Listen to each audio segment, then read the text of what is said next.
Mit Magna Regna steht uns ein weiteres hochspannendes RTS ins Haus, welches euch ins finstere Mittelalter versetzt, Burgen und Befestigungen bauen lässt, dabei wunderschön aussieht und zudem neben dem Singleplayer eine große Multiplayer-Komponente bieten möchte. Also quasi alles vorhanden, um RTS-Spieler in vollem Umfang abzuholen und der Grund, weswegen ich euch in diesem Video alle Infos zusammengestellt habe. Let's go!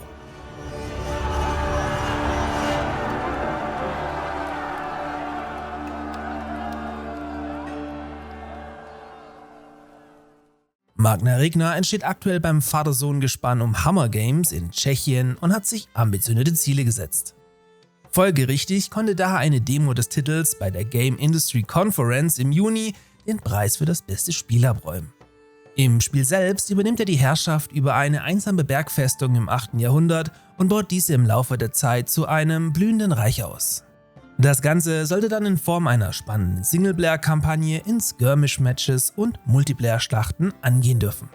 Wie in klassischen RTS-Spielen üblich, wird hier wahrscheinlich sehr an Age of Empires und Stronghold angelehnt, zunächst im finsteren Mittelalter mit ein paar Dorfbewohnern begonnen, welche erste Ressourcen sammeln und dann für euch Gebäude errichten.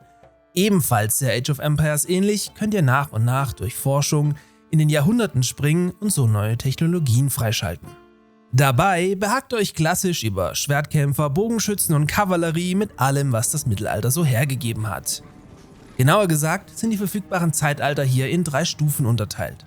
Also das zu Beginn dunkle Zeitalter, dann das goldene Zeitalter und zum Finale hin das späte Mittelalter. Damit man nicht zu schnell aufsteigt und ein bisschen taktisch abwägen muss, werden unvollendete Forschungen gesperrt, sobald das nächste Zeitalter erreicht wurde. Die Forschungen unterteilen sich dann noch zusätzlich in Politik, Wirtschaft und Militär.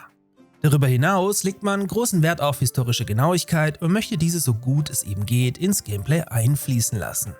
Eine der spielbaren Fraktionen, wobei noch nicht ersichtlich ist, ob es hier dann Unterschiede geben wird, ist Großmähren, welches die Vorgänger des heutigen Böhmens sind, welches man wiederum gut aus Kingdom Come Deliverance kennt. Was allerdings weniger für ein klassisches RTS spricht, ist der Leitsatz More Strategy, Less Clicking.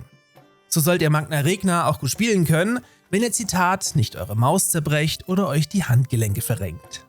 Als Beispiel wird hier die Massenausbildung von eigenen Truppen genannt, welche mit wenigen Klicks automatisiert werden kann und durch ein realistisches Einheitenlimit zudem nicht ausartet. Wie es sich gehört, wird das Spiel außerdem direkt mit einem komplexen Karteneditor ausgeliefert und von Anfang an mit Steam Workshop-Integration daherkommen, um stetigen Content-Nachschub durch die Community gewährleisten zu können.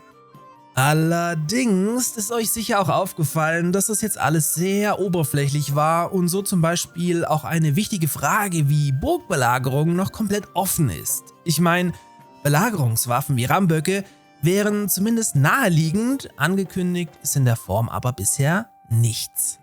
Magna Regna hat noch keinen Release-Termin und wird sicher nicht vor 2025 erscheinen.